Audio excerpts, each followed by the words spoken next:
Amén. Amados del Señor, Dios les bendiga. Muy buenos días. Tome su Biblia, por favor, conmigo. En el salmo que estuvimos leyendo cuando iniciamos esta mañana, que es el Salmo capítulo 33. Salmo capítulo 33.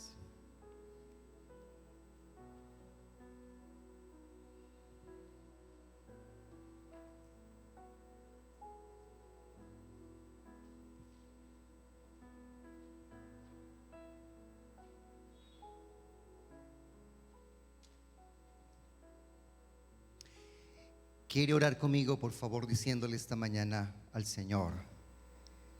Señor, estamos delante de ti y necesitamos escuchar tu voz para conocer tu voluntad y seguir tu instrucción.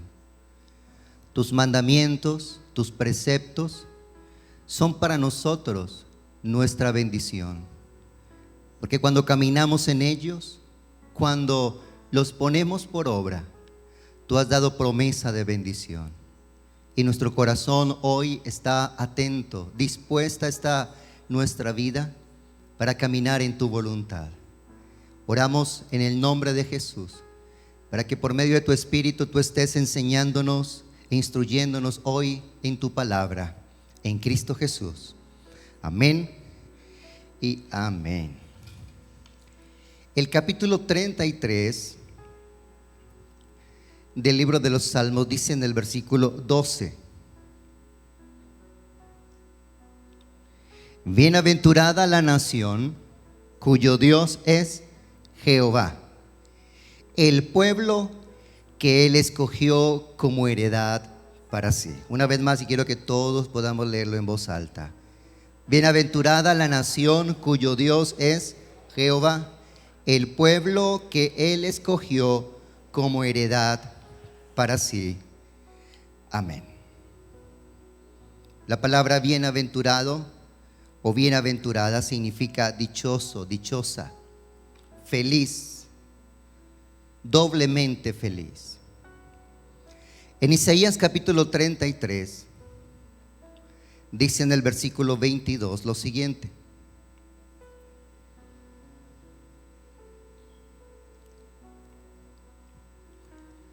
Isaías capítulo 33, verso 22. Porque Jehová es nuestro juez, Jehová es nuestro legislador, Jehová es nuestro rey, Él mismo nos salvará. Una vez más, porque Jehová es nuestro juez, Jehová es nuestro legislador, Jehová es nuestro rey, Él mismo nos salvará. Amén. La nación, el pueblo que Dios escogió como su heredad, como leíamos en el Salmo 33, fue la nación de Israel, o la descendencia de Abraham, y la promesa que dio para su hijo Isaac, y la descendencia de su nieto Jacob, a quien cambió su nombre por Israel. Y para este pueblo y para esta nación, Dios era su todo. Dios era su rey. Dios era quien los libertaría, quien los salvaría de los enemigos. Y Dios mismo fue quien les estableció las leyes, los preceptos, los estatutos, los mandamientos. Pero hablando en términos de gobierno, Dios mismo fue quien les estableció las leyes por las que ellos debían de vivir en comunidad, en sociedad, pero también en una relación directa y permanente con el Señor Dios. Y Dios también sería su juez. Nosotros en este tiempo, nuestra nación, nuestra tierra, nuestra nación de Colombia es una república gobernada por una democracia. Y nosotros tenemos tres poderes que son el administrativo o ejecutivo, tenemos el poder legislativo y tenemos el poder judicial. Las tres ramas del poder público: administrativo o ejecutivo, legislativo y judicial. Pero para la nación de Israel, Dios era su todo. Usted leyó conmigo en Isaías que el Señor era el juez, el legislador, el rey y quien los salvaría. Hubo una etapa, un tiempo de la historia del pueblo de Israel donde Dios fue todo esto para ellos. Hasta que ellos dijeron: vemos que las naciones de alrededor tienen reyes humanos. Nosotros queremos tener un rey y ser gobernados como las demás naciones tienen un rey. Queremos que este rey sea el que pelee nuestras batallas. Queremos que este rey sea el que nos salve. Ahora, ellos no pidieron algo que no tuvieran. Ellos tenían a Dios, solo que cambiaron al rey divino, al juez divino, al legislador divino, al salvador divino, por un rey humano, un salvador humano, un legislador humano, un juez humano. Esto está registrado en el primer libro de Samuel, capítulo 8. En los versos 1 en adelante dice: aconteció que habiendo Samuel envejecido, puso a sus hijos por jueces sobre Israel. Y el nombre de su hijo primogénito fue Joel, y el nombre del segundo Abías, y ellos eran jueces en Beerseba. Pero estos hijos de Samuel, dice el verso 3, no caminaron, no anduvieron por los caminos de su padre. Por el contrario, se volvieron tras la avaricia, dejándose sobornar y pervirtiendo el derecho. Entonces todos los ancianos de Israel se juntaron y vinieron a Ramá para ver a Samuel. Y le dijeron: he aquí, tú has envejecido y tus hijos no andan en tus caminos. Por tanto, constitúyenos ahora un rey que nos juzgue como tienen todas las naciones.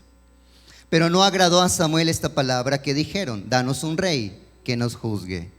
Y Samuel consultó al Señor, oró a Jehová.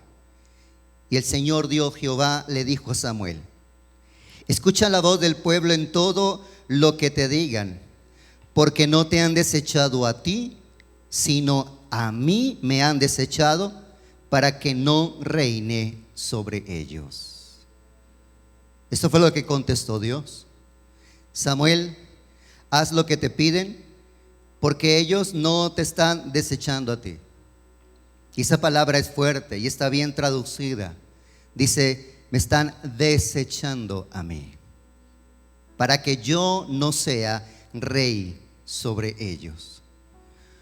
Conforme a todas las obras que han hecho desde el día en que los saqué de Egipto hasta hoy, dejándome a mí y sirviendo a dioses ajenos, así hacen también contigo.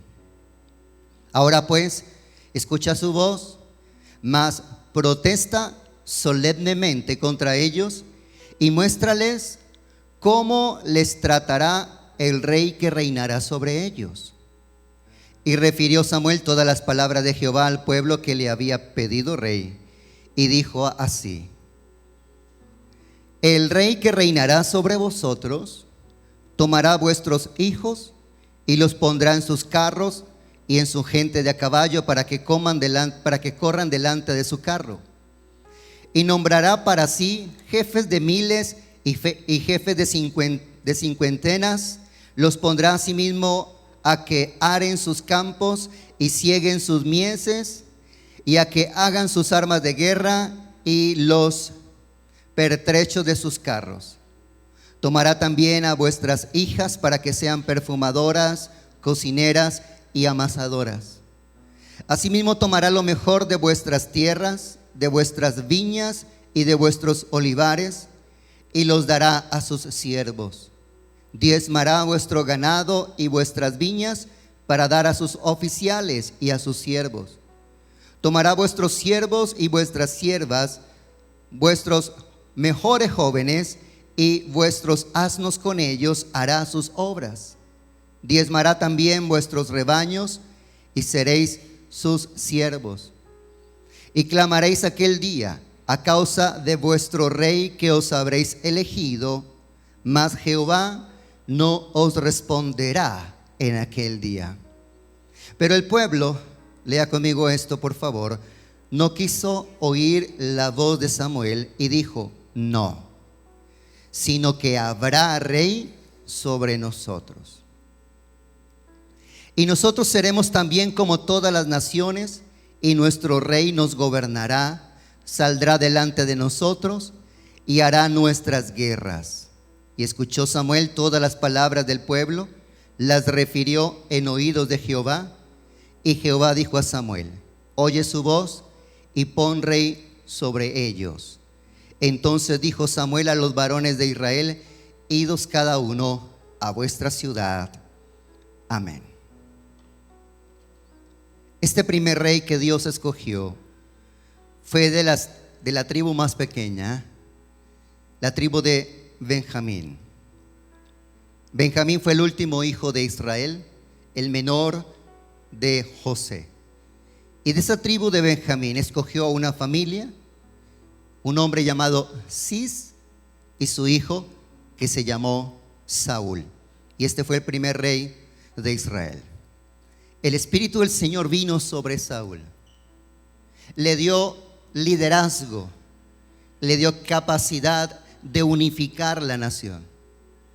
Le dio la unción para pelear contra los enemigos de Israel. Y le dio un corazón para que tuviera conocimiento y temor de Dios.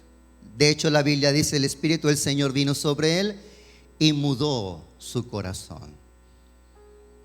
Y mientras Saúl se mantuvo fiel a Dios y dispuesto a seguir las instrucciones de Dios en su palabra, el respaldo de Dios estaba sobre él y la bendición de Dios por este gobernante estaba sobre la nación.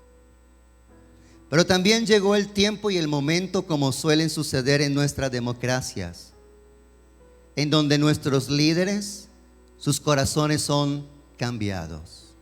Pero no cambiados para bien por la mano de Dios, sino movidos por la ambición, por el poder, por la avaricia, por la violencia y por tantas otras cosas que hacen un declive moral y espiritual de todos sus gobernados. Dios mismo fue quien dijo estas palabras: me pesa haber puesto a Saúl por rey, porque se ha apartado de mí y ha ido en pos de la rebelión y la necedad de su corazón. Y la escritura dice que Samuel lloraba por todo lo que estaba sucediendo entre el pueblo del Señor. No es muy diferente, aunque en aquel tiempo eran monarquías, no es muy diferente a nuestros días. Así como en los días en que Israel pidió rey y ellos mismos fueron los que dijeron: no queremos oír a Dios, no queremos que Dios sea nuestro juez, nuestro legislador, nuestro rey y nuestro salvador. Queremos una figura humana en la autoridad de la nación. Así mismo sucede en nuestros días. Dice un adagio popular que las naciones merecen los gobernantes que tienen, porque los gobernantes de las naciones son un reflejo de lo que está sucediendo en la sociedad. Porque al fin y al cabo, ¿quiénes los ponemos ahí? La mayoría, no todos, porque de eso se trata la democracia, de elegir entre diferentes candidatos, pero son un reflejo de lo que está sucediendo en la sociedad. Cuando la sociedad es una sociedad apegada a los valores y a los principios, a los valores de la honestidad, de la verdad, de la justicia, entonces quienes tienen estos valores buscan verse representados en esos lugares de legislación o de autoridad o de administración por aquellas personas que tengan también sus mismos principios y valores. Pero esto no es en la mayoría. Y ese es el inconveniente con la democracia. Particularmente mirando e indagando acerca de los últimos años, un par de décadas, en nuestra nación, dice el último censo del Consejo Nacional Electoral que casi alrededor de 40 millones de colombianos tienen posibilidad de elegir en las votaciones, de participar en las votaciones. Y por ejemplo, en las votaciones de presidente, que son las que se da el mayor número de electorado por una persona, porque por ejemplo por senadores, los legisladores, los representantes de la Cámara son menos porque son más numerosos los que se van a elegir. Nosotros vamos a elegir el día de hoy 283.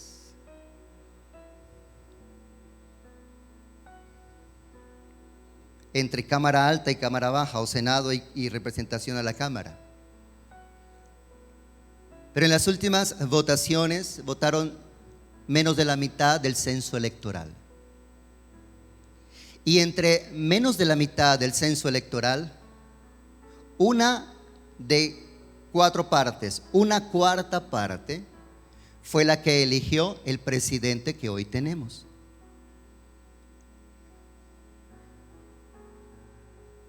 Y eso que es una de la cuarta parte de solamente el censo electoral. No estamos contando todos los habitantes de nuestra nación, porque ahí están los que son menores de 18 años, que son los que no pueden votar. Así que una persona está allí puesta por el deseo, por la voluntad, por la decisión de solo un pequeño grupo de personas.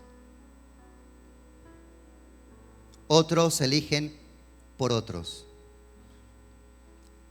En los días en que Dios era rey de la nación, eso está registrado que cuando, luego de que Moisés muere, Dios levanta al nuevo líder. Y este líder no era un rey. Este líder simplemente era una persona que debía de estar atenta y dispuesta a seguir la voz de Dios y la instrucción de Dios. Este líder que Dios escogió para que sucediera a Moisés, pues Moisés los había guiado hasta la puerta de entrada a la tierra prometida, fue Josué. A este Josué dice la escritura que el Señor le dijo: mi siervo Moisés ha muerto. Ahora pues levántate y pasa este Jordán, tú y todo este pueblo, a la tierra que yo les doy a los hijos de Israel. Yo, dice el Señor, les he entregado, como lo había dicho a Moisés, todo lugar que pisare la planta de vuestro pie, desde el desierto y el Líbano hasta el gran río Éufrates, toda la tierra de los heteos hasta el gran mar donde se pone el sol, será vuestro territorio. Nadie, dijo el Señor, podrá hacerles frente en todos los días que ustedes vivan. Como estuve con Moisés, estaré contigo, no te dejaré ni te desampararé. Esfuérzate y sé valiente, porque tú repartirás a este pueblo por heredad la tierra de la cual juré a sus padres que la daría a ellos. Solamente esfuérzate y sé muy valiente para cuidar de hacer conforme a toda la ley que mi siervo Moisés te mandó. No te apartes de ella ni a diestra ni a siniestra, para que seas prosperado en todas las cosas que emprendas. Nunca se apartará de tu boca este libro de la ley, sino que de día y de noche meditarás en él, para que guardes y hagas conforme a todo lo que en él está escrito, porque entonces harás prosperar tu camino y todo te saldrá bien. Estas eran las palabras de Dios para este líder de la nación. Estaré contigo, no te dejaré ni te desampararé. Pero el Señor le advierte para decirle: si tú tienes cuidado y procuras caminar en la palabra que mi siervo Moisés les dio a conocer, la que vino de Dios y que Él tomó la tarea de escribirla para dejarla para ellos como la ley de Dios. O sea, el que les estableció la constitución fue Dios. Dios fue el legislador, Dios era el rey, sería el juez y los salvaría también. Así que el Señor le dice a Josué: Josué, si no te apartas ni a la derecha ni a la izquierda de esta palabra que está escrita, a ti te irá bien, tú serás prosperado. Y si el comandante en jefe, el líder de la nación, es prosperado por Dios en todo lo que emprenda, ¿qué va a suceder con el pueblo y con la nación? Lo mismo. Por eso es tan importante nuestro liderazgo civil. Por eso es tan trascendental las personas que están allí en los lugares de autoridad, de influencia, de gobierno. Pablo el apóstol en la carta a Timoteo dice en el capítulo 2 de la primera carta a Timoteo: exhorto ante todo a que se hagan rogativas, oraciones, peticiones y acciones de gracias por todos los hombres, por los reyes y por todos los que están en eminencia, para que vivamos quieta y reposadamente en toda piedad y honestidad, porque esto es bueno y agradable a Dios nuestro Dios, el cual quiere que todos los hombres sean salvos y vengan al conocimiento de la verdad. Eso dice los primeros versos del capítulo 2. La escritura nos exhorta, y es lo que veíamos la semana anterior que lo estuve compartiendo aquí, a que oráramos. Esa es nuestra primera responsabilidad delante de Dios: orar por nuestros gobernantes. Y eso significa que no solamente oramos por los que ya están, sino por los que van a llegar. No solamente oramos por los que ya están allí, sino por los que van a llegar, para que los que lleguen sean hombres que estén dispuestos a seguir la voluntad de Dios para esta tierra. Nosotros creemos que la voluntad de Dios para nuestra nación es que el reino de Dios venga a esta tierra, es que la presencia de Dios llene esta nación, es que el Señor sea Dios en los corazones de cada colombiano, que el temor de Dios esté en cada persona, para que en su interior tenga temor de Dios, conciencia de la realidad de un Dios que tomará cuentas de nuestras acciones y que juzgará todas nuestras decisiones, para que nosotros vivamos, como dice la escritura, quieta y reposadamente en toda piedad y honestidad. El relato del libro de Josué muestra que aquella generación, comenzando por el líder Josué, estuvieron atentos a escuchar la voz de Dios. Ellos no eran guerreros, ellos no tenían el ejército mejor preparado o mejor armado, ellos no eran los más numerosos. Ellos se enfrentarían a diversas naciones con ejércitos mejores, más numerosos. Enfrentarían ciudades amuralladas y fortificadas. Pero la historia y el registro de lo que sucedió en los días de Josué, cuando Josué siguió la voz de Dios, fue Dios el que peleó por ellos. Dios los salvó, Dios los libertó, y fue Dios quien entregó esa tierra a heredad para ellos, cumpliendo Dios la promesa que había dado. Y así termina el libro de Josué, mostrando cómo ellos conquistaron y cómo tomaron posesión de aquella tierra que el Señor les dio. El siguiente libro de la escritura continúa la cronología de lo que esta nación vivió, y es el libro de Jueces. Vaya conmigo, por favor, al libro de Jueces. Y dice en el capítulo 2, en el verso 6: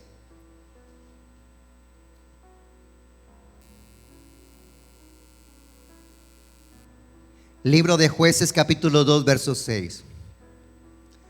Porque ya Josué había despedido al pueblo, y los hijos de Israel se habían ido cada uno a su heredad para poseerla.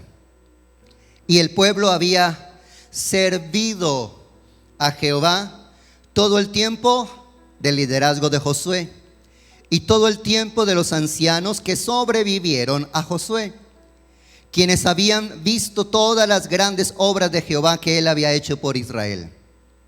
Pero murió Josué, hijo de Nun, siervo de Jehová, siendo de 110 años, y lo sepultaron en su heredad en Timnat Era, en el monte de Efraín, al norte del monte de Gaas. Y toda aquella generación también murió, fue reunida con sus padres.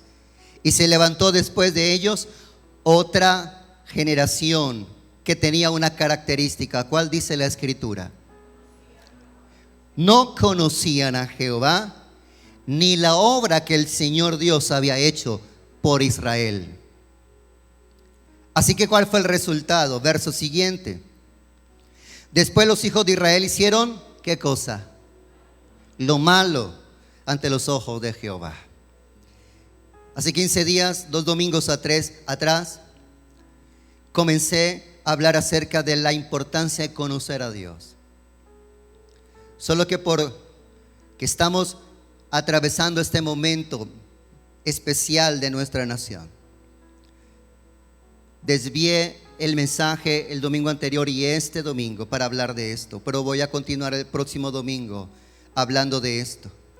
Porque ¿cuál es el resultado cuando una persona, una familia, un pueblo no conoce a Dios?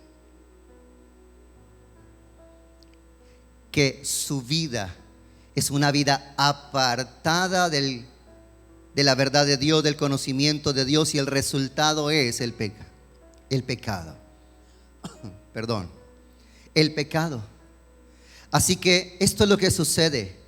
Una generación que no conocía al Señor, ni tampoco sabía lo que Dios había hecho por Israel. Es decir, que Dios había sido su rey, su juez, su legislador y su salvador. Así que después de esto, no solamente hicieron lo malo ante los ojos del Señor, sino que cambiaron la adoración al Dios verdadero por la adoración a los ídolos paganos de las naciones vecinas. Y dejaron al Señor Dios de sus padres, que los habían sacado de tierra de Egipto, y se fueron tras otros dioses, los dioses de los pueblos que estaban en derredor, a los cuales ellos adoraron, provocando la ira del Señor. Y dejaron a Jehová y adoraron a estos dioses llamados Baal y Astarot. Y se encendió contra Israel el furor de Jehová. ¿Y cuál fue el resultado? Que la nación fue entregada en manos de ¿qué? Robadores que los despojaron. Y Dios los vendió en mano de sus enemigos de alrededor, y no pudieron ya hacer frente a sus enemigos. Por donde quiera que salían, la mano del Señor no estaba a favor de ellos, estaba contra ellos para mal. Porque esto era lo que el Señor había dicho: si ustedes me dejan, yo los abandono. Y el resultado del abandono de Dios para nosotros es que seremos presa del enemigo. Recordemos como la metáfora del Señor acerca de las ovejas. Dice que el buen pastor es el que va y saca las ovejas del redil y las dirige a pastos delicados y a corrientes de aguas frescas, y luego regresa para dejarlas una vez más en el redil. El redil es ese cerco de protección para las ovejas, para que ellas puedan pernoctar y puedan descansar. Pero si no hubiera ese cerco, serían presa del depredador. El más común bíblicamente, el lobo, el león.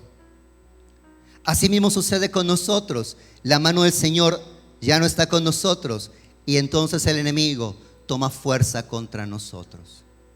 A quien el Señor llamó el ladrón, porque solo vino para robar, matar y destruir. Así que sigo leyendo aquí en este verso. Por donde quiera que salían, la mano del Señor estaba contra ellos para mal, como el Señor había dicho y como el Señor se lo había jurado, y tuvieron gran ¿qué? Aflicción. Pero Dios en su misericordia, diga conmigo, Dios es misericordioso, levantó jueces que los librasen de mano de los que los despojaban, pero tampoco escucharon a sus jueces, sino que se fueron tras dioses ajenos, a los cuales adoraron. Se apartaron pronto del camino en que anduvieron sus padres, obedeciendo a los mandamientos de Jehová. Ellos no hicieron así. Y cuando Jehová les levantaba jueces, Jehová estaba con el juez y los libraba de mano de los enemigos todo el tiempo de aquel juez. Jehová era movido a misericordia porque ellos estaban gimiendo a causa de la opresión y de la aflicción. Pero acontecía que al morir el juez, ellos volvían atrás, se corrompían más que sus padres, siguiendo a dioses ajenos para servirles e inclinándose delante de ellos, y no se apartaban de sus obras ni de su obstinado camino. Y la ira del Señor se encendió contra Israel y dijo: por cuanto este pueblo traspasa mi pacto que ordené a sus padres y no obedece a mi voz, tampoco yo, dice el Señor, volveré más a arrojar de delante de ellos a ninguna de las naciones que dejó Josué cuando murió, para probar con ellas a Israel, si procurarían o no seguir el camino de Jehová, andando en él como lo siguieron sus padres. Y por esto dejó Jehová aquellas naciones sin arrojarlas de una vez, y no las entregó en mano de Josué. Así que la historia del libro de Jueces, que es interesantísima. Yo le animo para que en estos días usted pueda leer el libro de Jueces. Los estudiosos bíblicos catalogan el libro de Jueces como el libro de los hechos del Nuevo Testamento, pero del Antiguo Testamento. La narración de la intervención de Dios.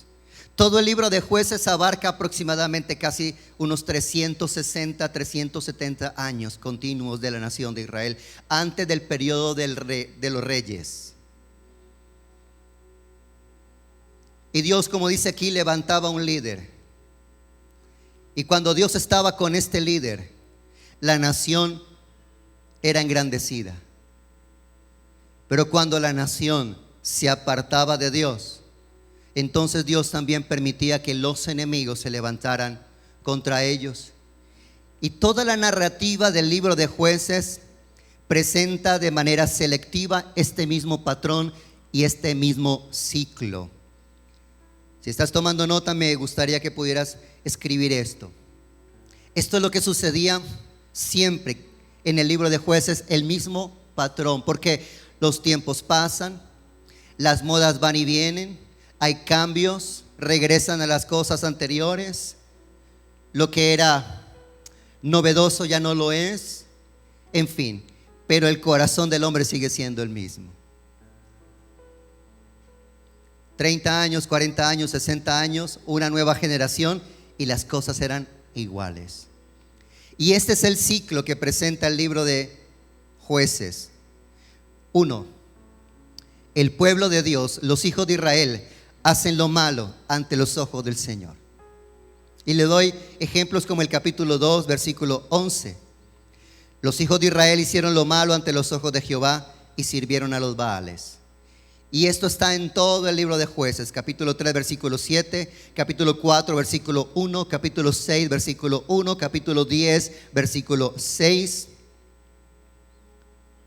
Segundo, porque ellos hacían lo malo, el Señor los entregaba, como leímos aquí en este texto, eran vendidos en manos de sus ¿qué? De sus enemigos. Tercero, por haber caído en manos de sus enemigos, los hijos de Israel clamaban, gemían a Dios, volvían su mirada y su rostro al Señor buscándole en oración. Y como esto hacían, el Señor entonces levantaba un libertador, un caudillo, un juez, y a través de este que Dios levantaba, libraba a Israel. Así que los enemigos, los pueblos, las naciones opositoras o los reinos enemigos eran subyugados delante de los hijos de Israel. Y el resultado era el reposo de la tierra. Como por ejemplo, dice el capítulo 3, en el versículo 7 en adelante. Esta es una breve representación de este mismo ciclo. Hicieron pues los hijos de Israel lo malo ante los ojos de Jehová, y olvidaron a Jehová su Dios, y sirvieron a los Baales y a las imágenes de acera. Ahí se cumple el primer patrón. Siguiente versículo. Y la ira de Jehová se encendió contra Israel y los vendió en manos de Cusán Risataim, rey de Mesopotamia, y sirvieron los hijos de Israel a este rey que era rey de Asiria. Entonces claman los hijos de Israel al Señor, y el Señor levanta un libertador para librar a Israel. Esto es a Otoniel, hijo de Cenaz, hermano menor de Caleb. Y el espíritu de Jehová vino sobre él, juzgó a Israel, salió a batalla, y el Señor entregó en su mano a ese enemigo, al rey de Siria, y prevaleció su mano contra Cusán Risataim. Y dice el final del verso siguiente: y reposó la tierra, ¿cuánto tiempo? 40 años de paz. 40 años de que no habían batallas, luchas, guerras en la tierra de Israel. Un tiempo de bendición. ¿Hace cuánto que estamos anhelando eso para nuestra tierra? Pero el patrón se cumple. Número 1, hacemos lo malo ante el Señor. ¿Qué viene como resultado? Número 2, nuestro enemigo se levanta contra nosotros y nos oprime y nos aflige. Tercero, clamamos a Dios por causa de la aflicción y lo que estamos viviendo. Y entonces Dios levanta a un líder, en aquel entonces llamado juez. Un juez sobre quien venía el Espíritu de Dios. Si el Espíritu de Dios venía sobre él, entonces había respaldo de Dios. ¿Para qué? Para enfrentar a los enemigos de la nación y darle Dios a través de este líder a su pueblo la victoria sobre todas sus aflicciones. Y el resultado era tiempos de paz. Nosotros estamos en un periodo de una transición gubernamental.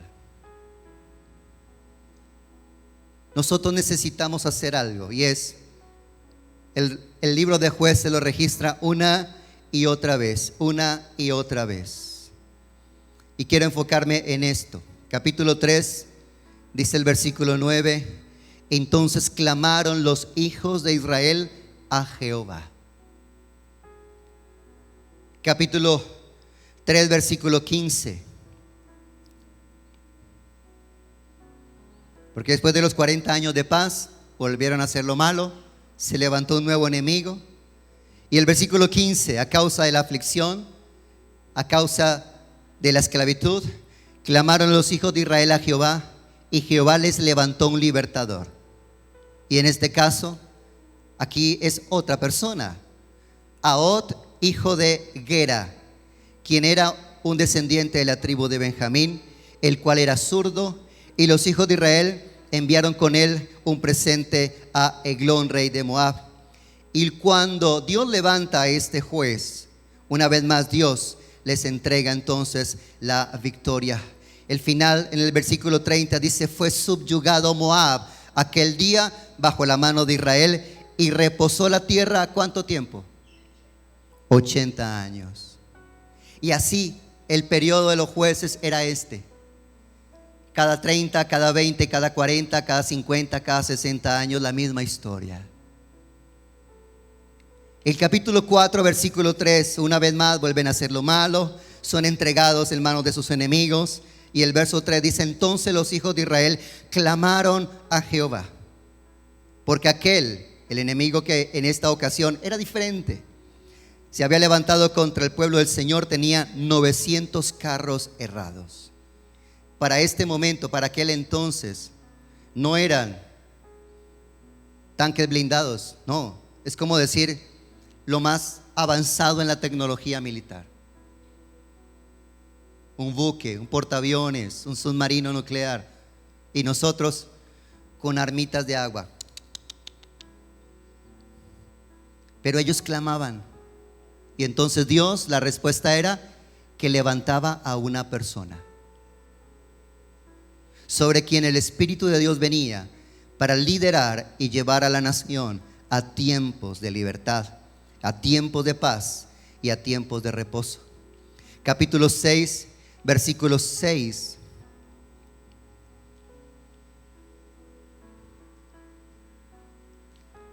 De este modo empobrecía a Israel en gran manera por causa de Madián. Aquí el enemigo otro, Madián. Y los hijos de Israel, ¿qué hicieron? Clamaron al Señor. Capítulo 10, verso 10. Entonces los hijos de Israel clamaron a Jehová diciendo: nosotros hemos pecado contra ti, porque hemos dejado a nuestro Dios y hemos servido a los Baales. Y el resultado era que una vez más Dios levantaba jueces. Como por ejemplo en el capítulo 14, versículo 6, uno de los más conocidos. Capítulo 14, verso 6. Y el Espíritu de Jehová vino sobre Sansón, quien despedazó al león como quien despedaza a un cabrito sin tener nada en su mano. Capítulo 14, versículo 19. Y el Espíritu de Jehová vino sobre él y descendió a Ascalón y mató a 30 hombres de ellos, y tomando sus despojos dio sus modas de vestidos a los que habían explicado el enigma. Capítulo 15, versículo 14. Y así que vino hasta Lejí, los filisteos salieron gritando a su encuentro, pero el Espíritu de Jehová vino sobre él, y las cuerdas que estaban en sus brazos se volvieron como lino quemado con fuego, y las ataduras se cayeron de sus manos. Por eso es que este libro es conocido como el libro de Hechos del Antiguo Testamento, como el Hecho del Nuevo Testamento, donde aunque allí habla de Pedro, de Juan, de Jacobo, de los otros apóstoles, de Pablo, de Bernabé, realmente el personaje principal del libro de Hechos es el Espíritu Santo de Dios, viniendo sobre personas. El método de Dios fue, es y seguirá siendo usar personas.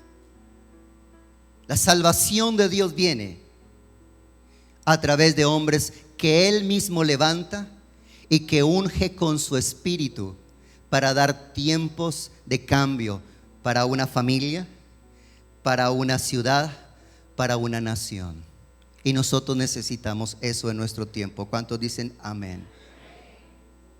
Por eso lo que necesitamos hacer es clamar al Señor. Clamar al Señor. Nuestra esperanza no está en las personas. Y les animo a que ustedes ejerzan su derecho, cumplan con su responsabilidad y lo hagan con conciencia y con dirección de Dios y sabiduría de Dios. Pero nuestra esperanza no está en las personas. Nuestra esperanza está en Dios.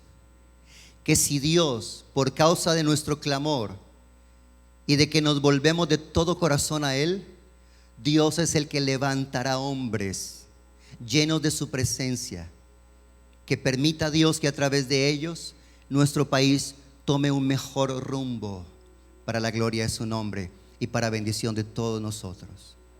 Nuestra esperanza no está en los hombres. Nuestra esperanza está en Dios. Nuestra esperanza está en Dios. En aquel entonces los que Dios levantaba eran personas del común, personas no de renombre. La mayoría de ellos estaban en el anonimato. Lo que los hacía realmente grandes a estos líderes, a estos jueces que Dios levantaba, era que el Espíritu de Dios venía sobre ellos. Y nosotros necesitamos en este tiempo que sobre el liderazgo de gobierno de nuestra ciudad, de nuestro departamento y de nuestra nación, Dios ponga un hombre o una mujer, hombres y mujeres, sobre quienes venga el Espíritu del Señor. ¿Alguien dice amén a eso? Volviendo al texto con el que inicié esta mañana, Isaías 33, versículo 22. Porque Jehová es nuestro juez, Jehová es nuestro legislador, Jehová es nuestro rey, Jehová es nuestro salvador. El capítulo 32, yo quiero que usted se devuelva un poco, por favor. En el mismo texto de Isaías, capítulo 32, versículo 1 dice: he aquí que para justicia reinará un rey y príncipe presidirán en juicio. Perdón, vuelvo a leer. He aquí que para justicia reinará un rey y príncipes presidirán en juicio. Y será aquel varón, es decir, este rey que reinará en justicia, será como escondedero contra el viento y como refugio contra el turbión, como arroyos de aguas en tierra de sequedad, como sombra de gran peñasco en tierra calurosa. Miren conmigo estas imágenes que está utilizando el Señor a través de su Espíritu, inspirando esta palabra que está aquí escrita. Si hay un rey que reine con justicia, esta persona será para el pueblo. Y mire las imágenes que presenta acá. Número 1, será como escondedero contra el viento, será como refugio contra el turbión, será como arroyos de aguas en tierra de sequedad, y será como sombra de gran peñasco en tierra calurosa. Esa es la imagen que utiliza el texto para decirnos: si Dios levanta uno que esté lleno de su Espíritu, traerá todo esto a la nación. Este pasaje propiamente es un pasaje mesiánico. Está hablando del Mesías de Dios, es decir, se está refiriendo al Señor Jesucristo. Y dice la Escritura aquí, más adelante en este mismo capítulo, versículo 15: hasta que sobre nosotros, miren por qué les hablo de que la esperanza, nuestra esperanza, la esperanza del creyente, del cristiano, debe estar en el Señor. Hasta que sobre nosotros sea derramado, ¿quién? El Espíritu de lo alto. ¿Quién es ese Espíritu de lo alto? El Espíritu Santo de Dios. Y el desierto se convierta en campo fértil, y el campo fértil sea estimado por bosque. Y habitará el juicio en el desierto, y en el campo fértil morará la justicia. Y el efecto, la palabra efecto significa el resultado de la justicia, ¿qué será? Paz. Y la labor de la justicia, ¿qué será? Reposo y seguridad para siempre. Y mi pueblo habitará en morada de paz y habitaciones seguras y en recreos de reposo. Así que, mi amado, no importa el nombre, no importa si es hombre o mujer, lo que nosotros necesitamos es clamar para que el Espíritu de Dios intervenga en nuestra nación. Le voy a pedir que esté de pie conmigo esta mañana, por favor. ¿Cree que esto es palabra de Dios? ¿Cree que esto es palabra de Dios? Así que le quiero hacer una invitación. Como dice el texto, a clamar. ¿Saben lo que significa la palabra clamar? No solamente es pedir. Pedir es como cuando usted va y pide un favor. Eso es pedir. Pero el clamor involucra mucho más. Significa mucho más. La palabra clamar en el contexto bíblico es volver mi mirada a Dios. Es mi corazón a Dios. Es buscar a Dios. Es rogar con todo mi corazón a Dios. Cuando usted tiene en una cama de unidad de cuidados intensivos a una persona que usted ama, usted no le pide a Dios por él o por ella, ¿cierto que no?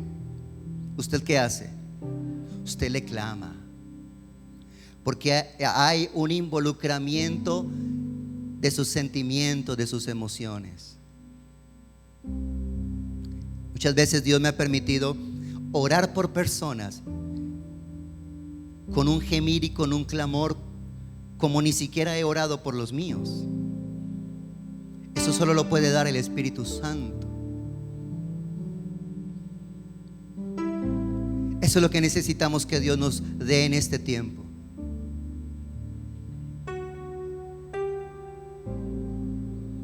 Cuando las cosas tienen que ver con nosotros, se involucra nuestro corazón. Señor, por la paz mundial. Señor, por las hambrunas, por las guerras. Y usted lo que está haciendo es una petición. Pero ¿cuál sería su manera de pedir si usted o yo estuviésemos en hambruna y en medio de una guerra? Cierto que no pediríamos como normalmente pedimos. A eso me refiero, iglesia. A que volvamos nuestro corazón a Dios y elevemos un clamor.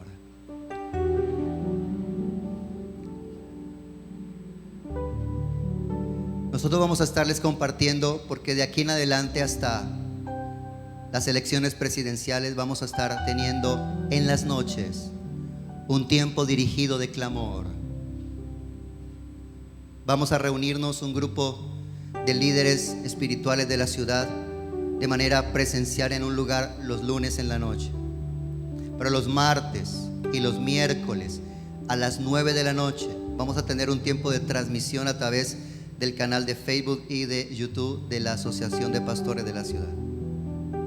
Así que donde quiera que usted esté, va a recibir el enlace, da clic y usted se une para clamar a Dios, para clamar al Señor.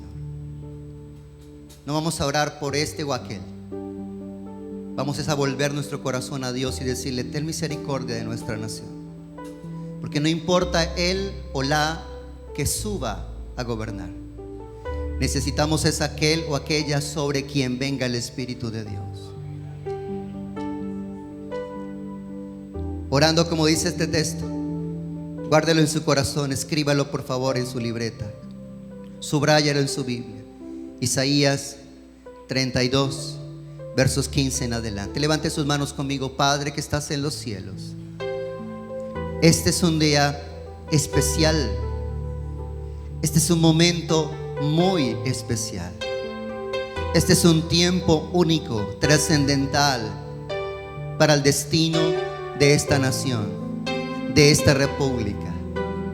Señor, Israel, tu pueblo, dijo: no queremos que tú gobiernes sobre nosotros.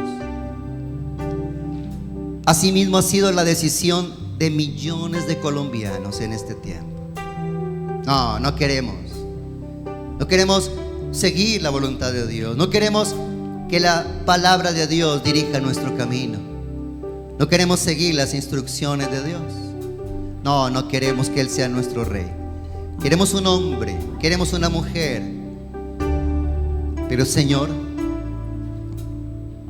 solo tú puedes traer tiempos de transformación, de restauración, de reconciliación, de unidad y de paz y de prosperidad sobre nuestra nación.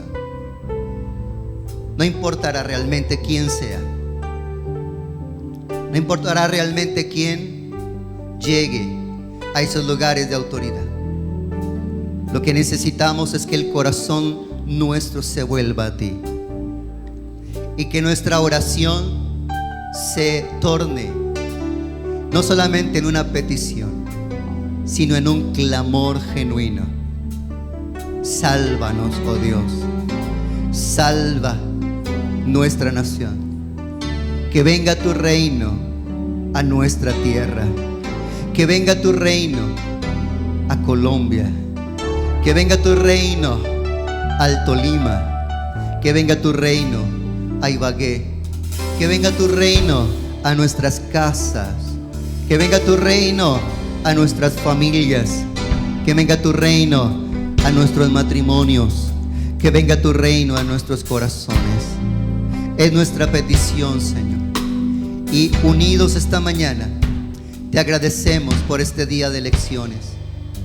Y pedimos, Padre de la gloria, que como está escrito, tu palabra lo dice, eres tú el que produces en nosotros el querer y el hacer por tu buena voluntad.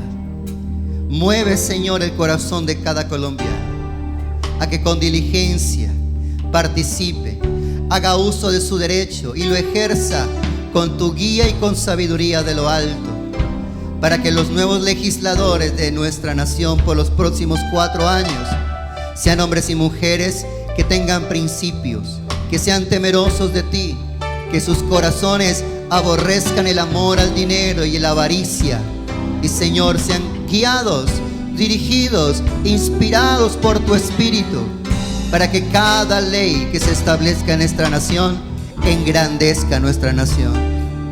Te lo rogamos hoy en el nombre de Jesús, para la gloria de tu nombre. Y despierta, Señor, despierta en clamor a tu pueblo.